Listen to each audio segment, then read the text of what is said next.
Yeah, what we can I tell changed you? it though You know? again. Now we got to change it back again.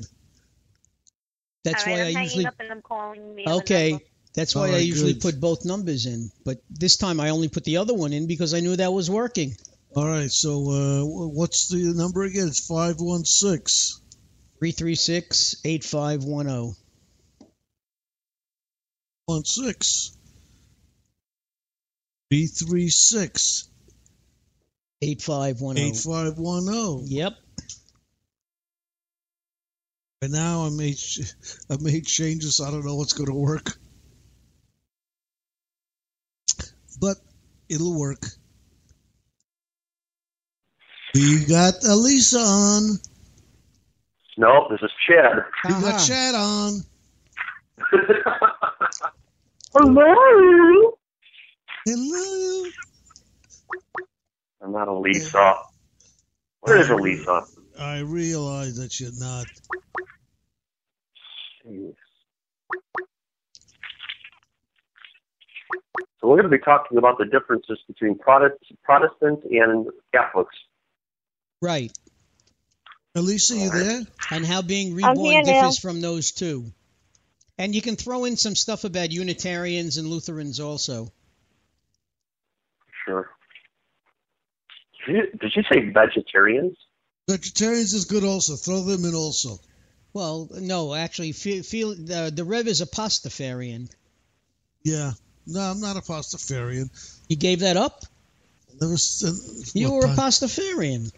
You know, the Listen, new I asked him. I said that last week, and he defended himself and said no. No, I stopped eating pasta. I told you I'm on a diet. Where? Yeah, he's like me. He's on the seafood diet. You see food and you eat whatever you see. Exactly. That's right. According to my wife, yeah. Especially pizza. No, nobody eats pizza around here.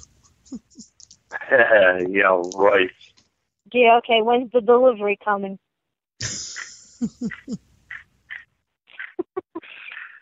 Pizza Chad, pie. I want you to know I did my homework. You asked me to read some stuff from the Bible, and I actually skimmed through it. I mean, I read it, but All right. I mean, I Good. I said read it. I said call up. I said read up Luke 14 and Ephesians 2:8 and 9. Oh, Well, and you said that? sermon on. You said Matt.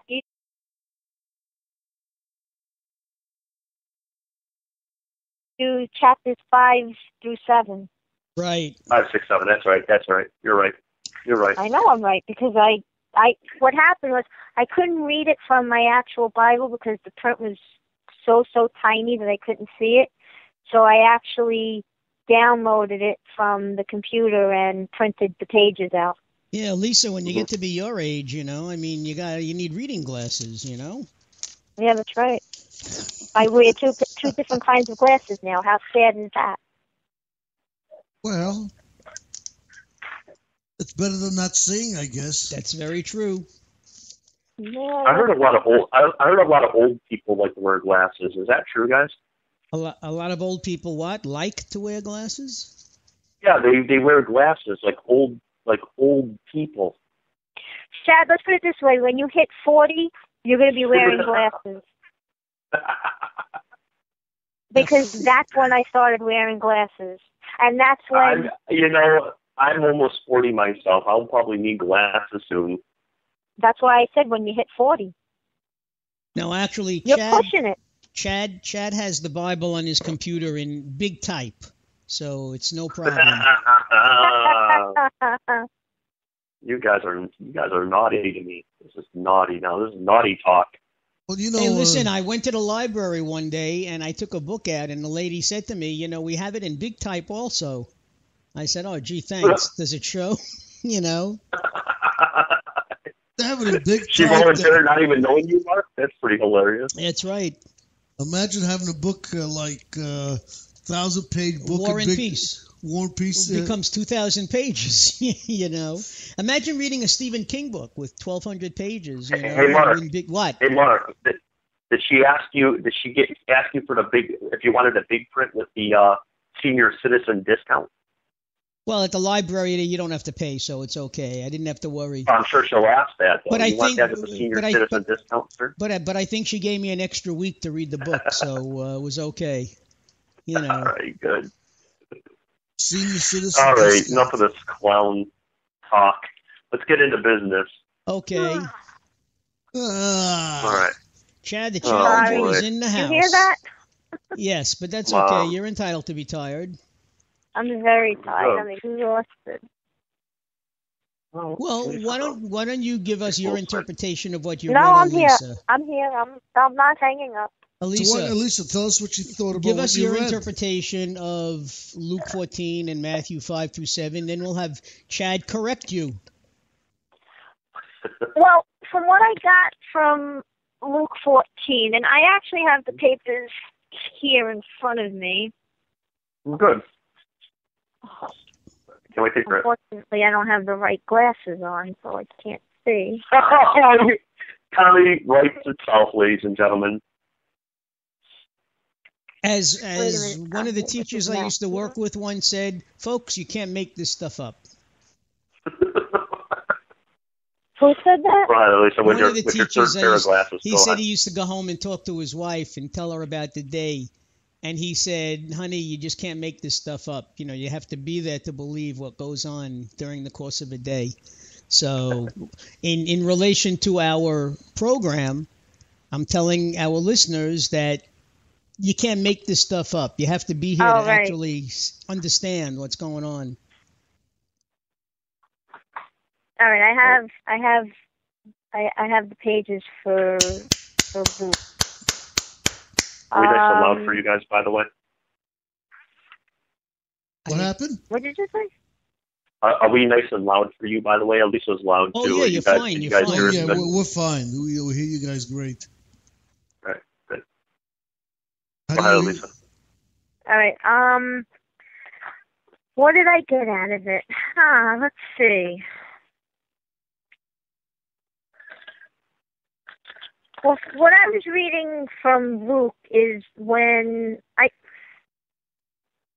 he went to,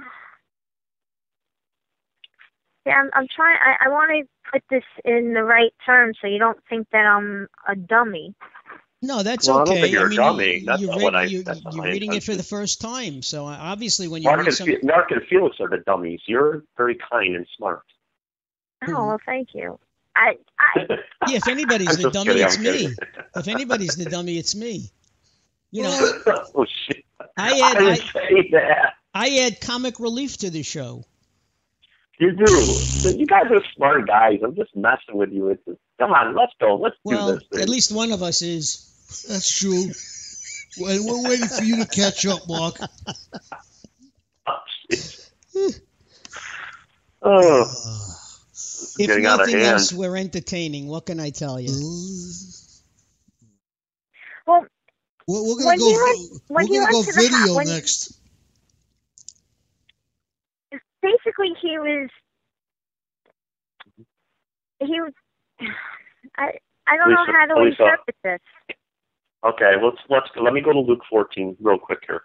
Because I'm looking at it, and when I was, like I said, when I was reading it the other day, to me it sounded like he was only going for the poor people and the sick people, not the rich people, nobody that had money. No one, he was looking for those that were non-believers, so he can show that he can heal the sick, and make them believe. That's because he was a physician. Well, you see, that's what some people would say. Yeah, well, we have the Doc here, then we got Doc Luke. Well, let's all go to Luke 14 together. Mark, if you guys have Bibles? No. What kind of we have a computer. Go to Google. You guys got a computer. Go on the computer. We're going to go on the Bible together, and we're going to figure out what Luke 14 is all about. Go to the New Testament. Was I right with what I said? Probably not. You're given a summation of some of the things that Jesus did, and some of what you said is true. He did look for poor people. But see, you're kind of on the right track of the sort of the central theme of Luke 14, but there's a big part that he concludes with. And we're going to dive into that tonight so you fully understand. Now, what else did you get out of it, Elisa, as Mark and Felix are getting there? What else did you gather from Luke 14? Well, pretty much that's what I got. That's what I was gathering. I mean, as I was reading, and I'm seeing that, there's a part where he tells the he tells the servant. So that servant came, and he's telling the servant, go to the streets and lanes and of the city and bring in, the poor and the maimed, and bring in the blind. Okay, but why? Who is he talking to? Now, very. If you look at verse 1, it tells you who he's talking to. What, verse 1 you said? The very first verse of chapter 14. And it came to pass that he went into the house of one of the chief Pharisees to eat bread on the Sabbath day. Hold on, Lisa. Hold on. So that's who he's talking to. Let's break it down there, okay? Right. He's talking to very religious people. When you talk about the chief Pharisees and all of their buddies, you're talking about the elite in Israel, in that town or whatever. Okay, so now he's talking to very religious people. Now, let's continue. Verse 2, and behold, there was a certain man before them which had dropsy. And Jesus answering spake unto the lawyers and Pharisees, saying, is it lawful to heal on the Sabbath? And they held their peace, and he took him and healed them and let them go. He did that on the Sabbath. That's a no-no. And he answered them, saying, which of you having a donkey or an axe falling into a pit will not straightway pull him out of the Sabbath? And they could not answer him on these things. And he put forth a parable to those which were bidden, when he marked how they should choose out the chief rooms, saying unto them, when thou art bidden of any man to a wedding, in other words, when you're invited to a wedding, sit not down in the highest room or in the seat. Now, just imagine the you've got a bunch of self-righteous Pharisees. Now, Jesus knows something about these guys, right? He knows that what are they going to do? What do Pharisees do? Now, you being a Jew, Elisa, should know this. The top elite people that are religious, do they sit in the back or do they sit in the front? Typically. Well, that depends. If you're in a college lecture hall, you sit in the back. You never sit in the front. But if you're ancient Pharisees, no, I know. You see, you get the best seats. In the front. The best seats in the house. Best seats in the house. So Jesus knows something. So he gives a little parable. Afford it. Right. When you're rich, these are rich men. They are religious. People look up to them in a spiritual sense. Now look what happens here in verse 8. Jesus begins to tell a story of a man being invited to a wedding.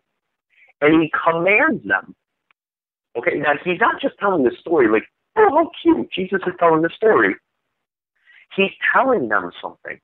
When you're invited to a wedding, don't sit down on the highest seat. In other words, don't sit in the front row. Lest a more honorable man than you takes him away. I got to change this. Give me 1 second. This is driving me crazy. American Standard.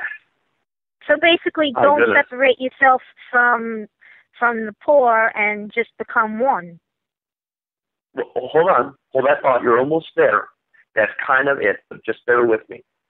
Look, when a man when somebody invites you to a marriage feast, don't take a chief seat. In other words, don't take the biggest seat or the one in the front. Otherwise, what will happen is a more honorable man than you takes your seat. And